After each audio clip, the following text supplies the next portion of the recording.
Nahatra ora dimy teo eo ny fanadihadiana natao tamin'ny Berija Ravelonantsoa sy ny namany iray ary ny reniny teraka azy. Raha tsy aivina dia ny farany herinandro teo no nosambory ny Berija, ary andro vitsy taorian'izay ihany koa dia notanana teny amin'ny Zandary teny fiadanana ny namany iray sy ny reniny izay niteraka azy, ary androany vao niakatra fampanoavana.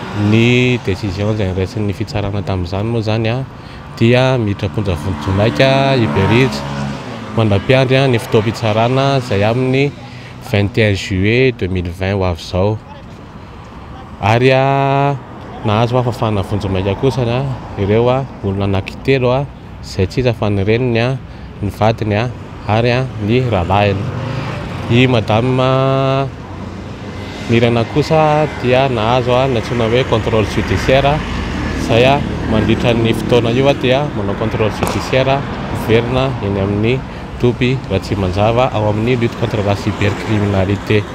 Ny inculpation izay anenjehana anazy dia misy ny fanaratsiana ny fitondram-panjakana, izay no anenjehana anazy amin'ny alalan'ny Facebook moa zany, ary koa misy ny fanakorotanana ny filaminana anatiny sy fanakorotanana ny saim-bahoaka.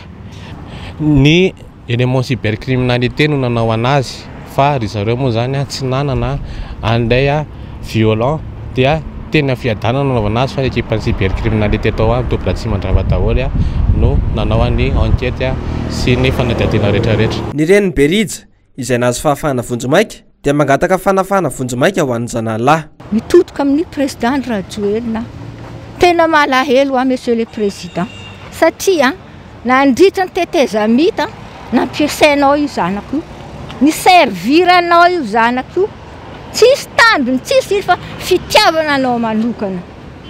Ka ino moa le zavatra nasainao azy, ny serviaviny anao no nampigadra azy tany tsy hafa.